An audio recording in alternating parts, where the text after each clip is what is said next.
Daghan ka nato ang gusto nga makaeskwela aron atong makabot ang atong mga pangandoy aron human makagradwar, makatrabaho o baka makanegosyo. Sama na lang ni Jethro sekretarya nga migradwar sa kurso nga Tourism Management sa usa ka universidad dinhi sa Sugbo.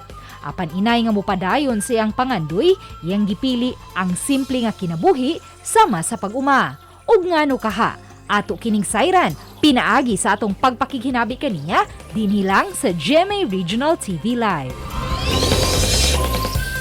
Talagsaon gyud kapuso kini ang istorya, proud mag-uuma bisan pa man kung natapos siya og kolehiyo, makauban nato siya sa programa mga kapuso. Jethro, sekretarya, mayong buntag ug maupay na aga Sir Jethro. Welcome sa GMA Regional TV Live.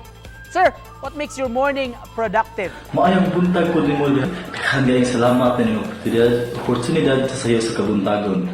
Ang nakapahimo o productive sa akong adlaw, mao ang grasya sa Ginoo ang gihatag kanako nga maayong panglawas para sa mabuhat nako ang akong bulhaton sa matag adlaw sa akong pagpanuma.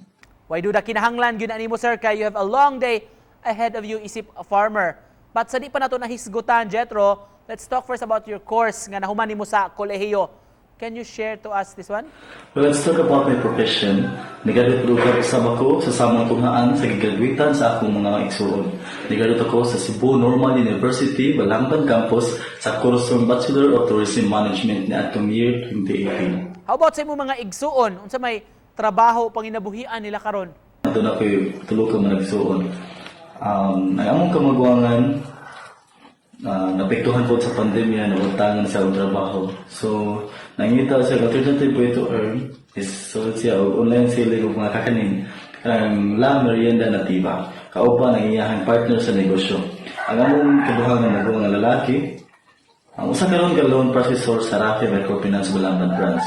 Ug ang katulo, private school teacher before but due to her personal reason, ni decision siya nga mahunong mo sa unang pagkabisi sa trabaho sa balay ug uban niya ang mga responsibilidad sa simbahan.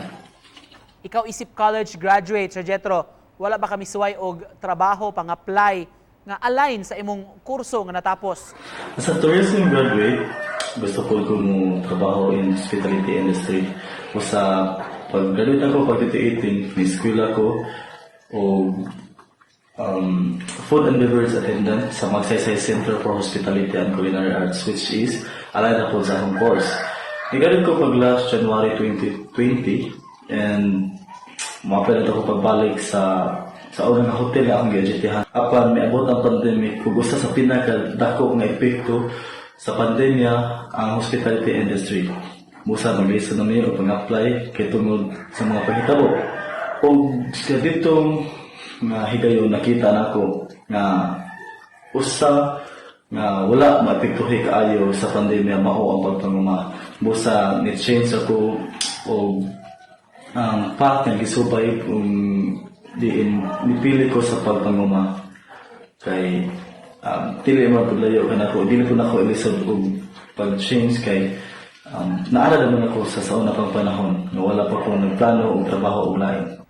Karon hisgutan ta kini imong napili nga passion, ang farming, kundi nag-viral ang imong post sa social media sa Facebook. Nganong mas gipili man nimo Jethro nga mamahimong farmer o kinsa may nag-aghat nagtukbo nimo ini? Ako sa ka-farmer, proud ko na susama sa giniha nga gihugman ako ang pagpanguma. Dili lang kay makahatag kini og mga basic things sa akong pamilya, kundi po ang pagpanguma makahatag nako dalag sa akong galipay or let's just say sense of fulfillment or satisfaction nga makakita ko sa akong mga tanong nga maayo og tubo o may harvest malipay ako na. O aside from that, nagpasalamat po ko sa akong mga ginikanan nga wala po nila sa IDA sa away nga or sa trabaho nga akong gipili kay ilagya po mong suportahan kung unsa man akong gusto. Karon nga napili ni nimo unsa may mga challenges, mga giagian nimo mga hagit nga kasagaran sa masugatan isip usa ka farmer? Daghan kayo mga challenges nga pwede yung magian isip usa ka mag-uuma. Usa ni ana ang pagkamahal sa mga equipment. Nga maong tayo makadala ka na mo og mas dali nga trabaho isip usa ka mag-uuma. Apan dili ta maka-afford na ana. Ilabi na namo mga ordinaryo lang. O usa sa mga challenges ang mga natural calamities like El Nino or bagyo. Kay dili na to mapugnan ug unsa ilang magadaot nga madala igabot ang mga panahon na. Ug usa sa mga challenges na unpredicted prices ang mga baligyaon nga ang mahal ng mga baligyaon karon pwedeng ugma o sunod mga adlaw puhon barato na sad. Coming from you, Jethro, is a proud farmer. Para nimo ngano kinahanglan kaayo ang atong mga mag-uuma sa kabukiran? Dako jud ang pinaigampanan sa mag-uuma sa katilingban ug sa pag-maintain sa balance sa ekonomiya. Una sa tanan, ang daghang naglain-lain nga produkto ang pwedeng ma-produce sa mga mag-uuma. Usa ni ana ang produkto sa vegetable sa mga otanon or vegetable farming. Ug dili na to ikalimot nga usa na kini sa atong mga pinahanglan mga adlaw. Bugon usa ka mag-uuma makaproduce og usa ka basic needs sa tanan. Imagine what the world would be without the farmers. So unta makahatag unta kita bili o pagrespeto sa atong mga igsuon nga mag-uuma diha sa kabukiran.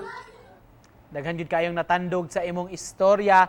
Very humbling conversation, Jethro. To end this interview, unsa may mensahe nimo sa paglaom alang sa atong mga kapusong Bisaya dinhi sa Central ug sa Eastern Visayas region? Dako kayo nga oportunidad nga akong gamiton aron mapaambit kanila ang paglaom nga akong ikuptan isip usa ka mag-uuma sa ato mga kapusong Bisaya dinhi sa Central ug Eastern Visayas. Kitag tanan nakatagamtam og mga pagsuway ug kalisod sa atong kinabuhi ug sa atong pagpanginabuhi. Ang mag-uuma ka man, trabahante ug bisan sa mga negosyante, apan awhagog kamo sa pagbaton ug madasigong kasing-kasing nga pagbaton ug pagpadayon nga pagpadayon sa pagpaningkamot alang sa paglambo o alang sa mas malambuon pa nga ugma. Apan importante usab kaayo sa atong pagpaningkamot nga mulambo sa atong kinabuhi nga wala lang unta kita ilang tawo nga miyatakan sa ilaw pulo sa atong katunog. Daghan kay salamat, Sir Jethro, for joining us. Og of course, saludo kayo minimo ug sa tanan natong mga kaigsuonan nga nagkugigyod sa natad sa agrikultura. Amping, Jethro! Daghang usab kayong salamat og sa atong mga kapusong Bisaya dinhi sa Central ug Eastern Visayas. Ako si Jethro Secretaria. I am a proud farmer. Respeto lang. Peace out.